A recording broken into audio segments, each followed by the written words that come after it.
Hi everyone, this is Father Mark Davis of St. Patrick's of Heatherdowns coming to you on Wednesday night because tomorrow, Thursday morning, I'm going to be making a road trip with Father Tom Ekstedt, Father Kent Kaufman, Father Chris Cardis, and Father Dave Ross from our priest support group, and we are driving to Davenport, Iowa to be able to celebrate with Father Dennis Walsh, a member of our priest support group for the last 10 years or so, as he becomes Bishop Dennis Walsh.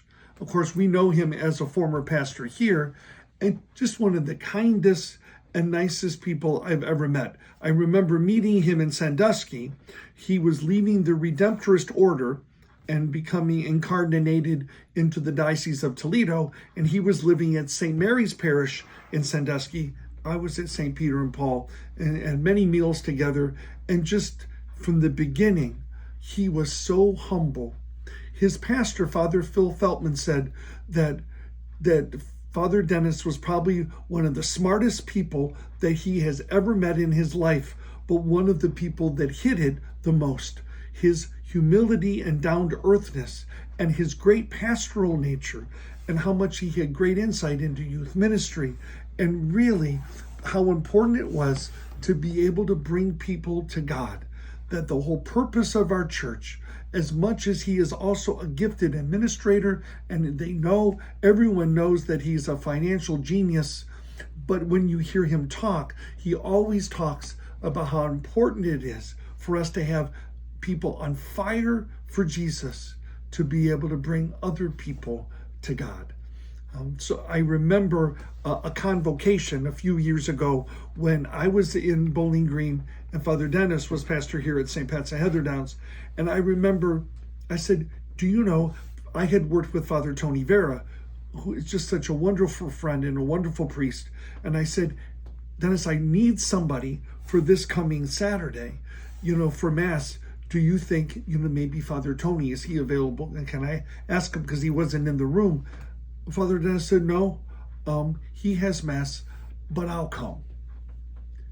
And I just will always remember that. And that's the kind of person he was. I don't think anybody was more surprised of being asked to have this honor and this role as bishop than he was. He tells the story that when he told his mother, who's 88 years old, still living in Lima, Ohio, and mowing her own grass, he says, well, Mom, the nuncio called, I've been named a bishop. And she says, what? You? And I think that's exactly what he thought. And that's what I've heard ever since I was ordained.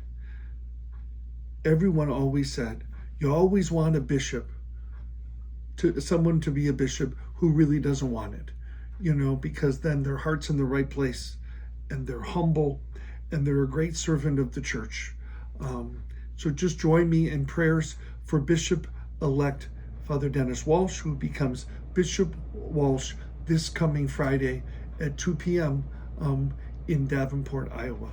And please pray that my brothers, priests, and I survive the trip there and back, both physically and emotionally. And our prayers are with you, and let's all pray for Father Dennis, soon to be Bishop Dennis Walsh. God bless you.